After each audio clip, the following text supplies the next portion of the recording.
हमने गुलामी के कालखंड में जो खोया, आज भारत उसे रिनोवेट कर रहा है। अपने गौरव की, अपने वैभव की पुनर्स्थापना हो रही है। पिछले 9 सालों में भारत साक्षी बना है धार्मिक, सांस्कृतिक और आध्यात्मिक पुनरुद्धार का। भारत साक्षी बना है पर्यटन क्षेत्र में हो रही क्रांतिकारी प्रगति का। प्रधानमंत्री श्री नरेंद्र मोदी के यशस्वी नेतृत्व में यह 9 वर्ष भारत की गौरवशाली विरासत के संवर्धन में स्वर्णिम अध्याय के रूप में अंकित हुए हैं। धर्म और अध्यात्म के केंद्र बिंदु भारत में कई महत्वपूर्ण धार्मिक स्थानों की पुनर्स्थापना हुई। विभिन्न धार्मिक सर्किट और कॉरिडोर के निर्माण से भारत का पुरातन वैभव पुनर्स्थापित हुआ। वहीं धार्मिक पर्यटन में भी भारी वृद्धि हुई, जिससे रोजगार सृजन हुआ और देश की अर्थव्यवस्था को मजबूती मिली। आज राम भक्तों का भव्य श्री राम मंदिर के निर्माण का स्वप्न पूरा हो रहा है।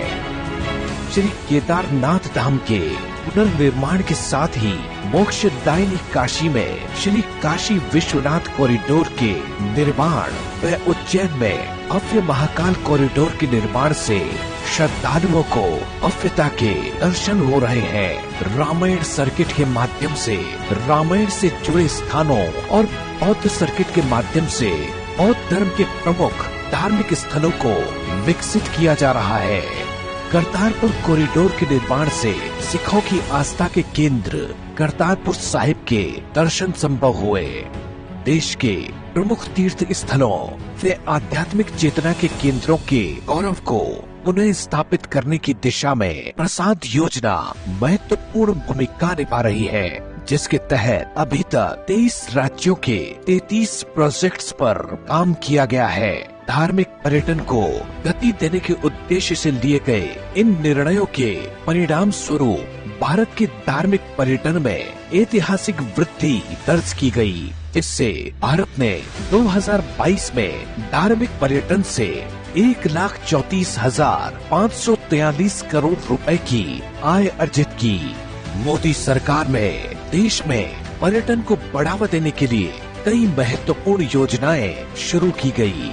भारत की सांस्कृतिक पहचान और विरासतों को संरक्षित और पुनर्जीवित करने के लिए हृदय योजना की शुरुआत हुई। साथ ही थीम बेस्ड टूरिज्म को बढ़ावा देने के लिए स्वदेश दर्शन योजना के तहत 50 पर्यटन स्थलों को विशेष अभियान चलाकर विकसित किया जा रहा है। सभी के सहयोग से देश की विरासतों को संरक्षित किया जा सके, इसके लिए एडॉप्ट हेरिटेज अपनी धरोहर अपनी पहचान परियोजना की शुरुआत की गई। इस परियोजना के तहत सार्वजनिक क्षेत्र और निजी क्षेत्र की कंपनियों, ट्रस्टों, गैर सरकारी संगठनों के लोगों को स्मारक मित्र बनने के लिए प्रेरित किया गया। साथ ही आदर्श स्मारक योजना के तहत 100 स्मारकों को विकसित किया जा रहा है।